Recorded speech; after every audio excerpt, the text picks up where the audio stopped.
தலைவர் நான் தான். இந்த மேடைக்கு தலைவர் நான் தான். அதனால பொங்கல் மட்டும் பற்றி பேசுங்க, வேற எதுவும் பேசக்கூடாது.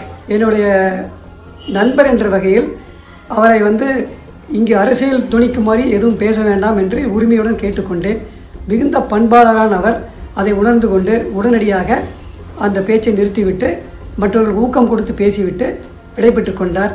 அருண்ராஜ் பேச்சை தடுத்தது ஏன்? அப்படியே யூச்சர் அடித்த தனசேகர்.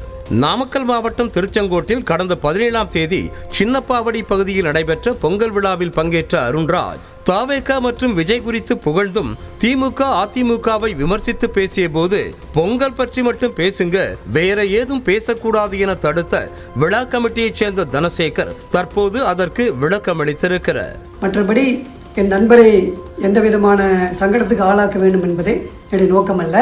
அவருடைய பணி, அவருடைய இயக்கப்பணி மேற்கொண்டு தொடர்ந்து சிறந்த முறையில் வர வேண்டும் என்றுதான் என்னுடைய விருப்பம். தலைவர் நான் தான்.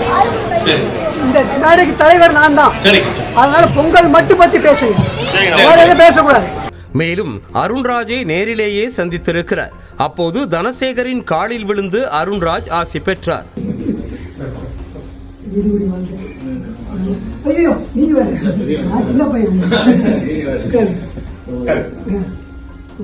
இந்த நிலையில் அருண்ராஜ் பேச்சை நான் தடுக்கவில்லை, பொங்கல் விழா மேடையில் நடந்தது இதுதான் என தனசேகர் வெளியிட்ட வீடியோ தற்போது வைரலாகி வருகிறது. வணக்கம், என் பெயர் தனசேகர் என்ற ஸ்ரீ நித்ய சதானந்தா. நான் திருச்செங்கோடு பகுதியை சேர்ந்தவர். நாங்கள் இந்த பகுதியில் தைப்பொங்கல் விழா மிக சீரும் சிறப்புமாக கடந்த 60 ஆண்டு காலமாக கொண்டாடி வருகிறோம்.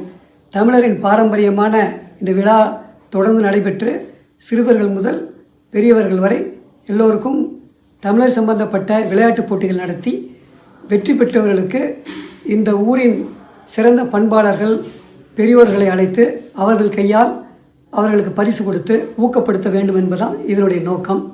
அந்த வகையில் எனக்கு மிகவும் நெருங்கிய பரிச்சயமான திரு டாக்டர் அருண்ராஜ் அவர்களையும் இந்த முதல் வருஷமாக இந்த மேடைக்கு அழைத்து இளைஞர்களுக்கு ஊக்கப்படுத்தும் வகையில் அவரை பேச வைக்க வேண்டும் என்று என்னுடைய விருப்பமாக இருந்தது.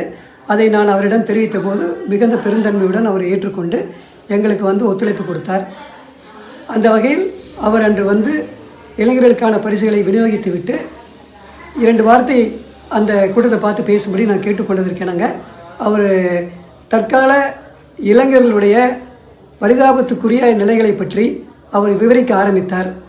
அது மாற்றுத் தரப்பினருக்கு சில வருத்தங்கள் கொடுத்துவிடும் என்று நினைத்து நான் என்னுடைய நண்பர் என்ற வகையில் அவரை இங்கு அரசியல் துணிக்குமாறி எதுவும் பேச வேண்டாம் என்று உரிமையுடன் கேட்டுக்கொண்டேன்.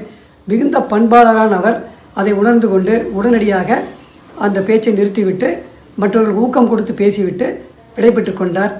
இது பற்றி நான் மிகுந்த மகிழ்ச்சி அடைகிறேன். மற்றபடி என் நண்பரை எந்த விதமான சங்கடத்துக்கு ஆளாக்க வேண்டும் என்பதே என்னுடைய நோக்கமல்ல. அவருடைய பணி, அவருடைய இயக்கப்பணி மேற்கொண்டு தொடர்ந்து சிறந்த முறையில் வர வேண்டும் என்றுதான் என்னுடைய விருப்பம். நன்றி, வணக்கம்.